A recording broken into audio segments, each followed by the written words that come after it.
Hi అండి. అందరికీ నమస్కారం. Welcome to my channel. ఈ వీడియోలో ఏపీ ప్రభుత్వ ఉద్యోగులకు మరియు పెన్షనర్లకు పీఆర్సీ, ఐఆర్ ఇవ్వడానికి చంద్రబాబు మాస్టర్ ప్లాన్ అంటూ అప్డేట్ రావడం జరిగింది.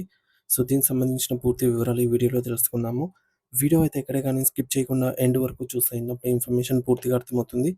అలాగే వీడియో చూస్తున్న ప్రతి ఒక్కరు లైక్ చేయండి ఫ్రెండ్స్. ఈ వీడియోని తోటి ఉద్యోగ, పెన్షనర్ మిత్రులతో అయితే షేర్ చేయండి. కొత్తగా మన ఛానల్ చూస్తున్న వారు ఇంకా ఎవరైనా సబ్స్క్రైబ్ చేసుకోకపోతే మన ఛానల్‌ని సబ్స్క్రైబ్ చేసుకోవడం మర్చిపోకండి.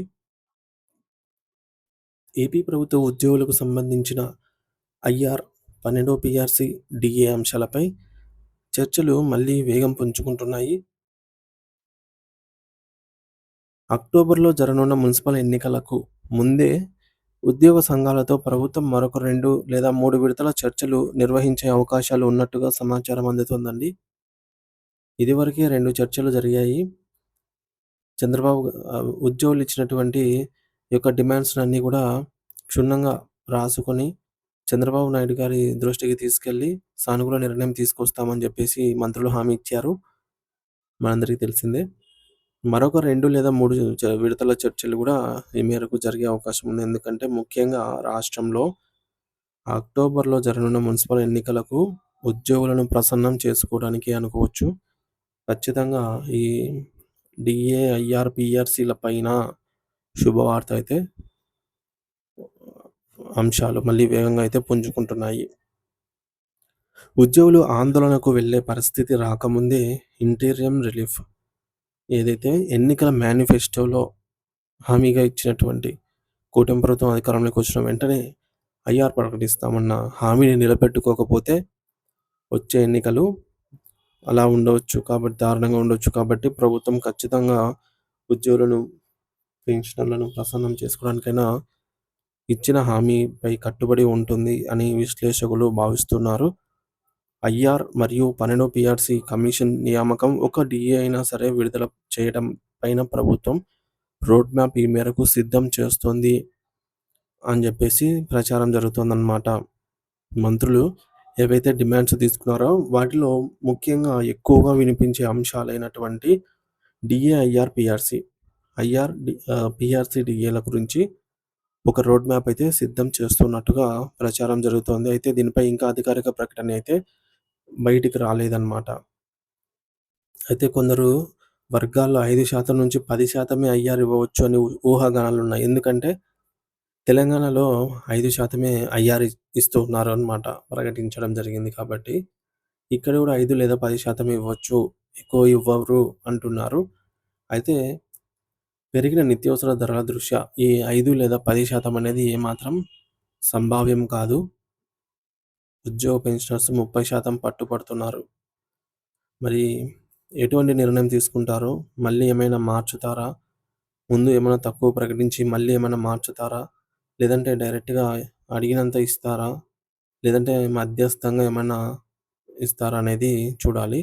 అలాగే పెండింగ్‌లో ఉన్నటువంటి ఒక డీఏనైనా విడుదల చేసే అవకాశంపై కూడా చర్చలు కొనసాగుతున్నాయి.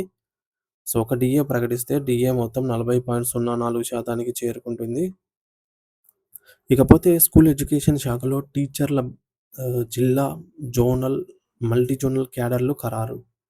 అలాగే ఫైనల్ సీనియారిటీ జాబితా విడుదల. అలాగే ఫీడర్ కేటగిరీల వివరాలపై కూడా ప్రక్రియ అయితే కొనసాగుతోందండి. ఇక్కడ ఎడ్యుకేషన్ డిపార్ట్మెంట్‌కి సంబంధించి ఈ ఈ పనులు వేగవంతమయ్యాయి. గమనించవచ్చు. ఇక ప్రెసిడెన్షియల్ ఆర్డర్ 2025 ప్రకారంగా సీనియారిటీ క్యాడర్ వ్యవస్థ బదిలీలకు సంబంధించి నిబంధనలు అమలు చేసే దిశగా చర్యలు కొనసాగుతున్నాయి.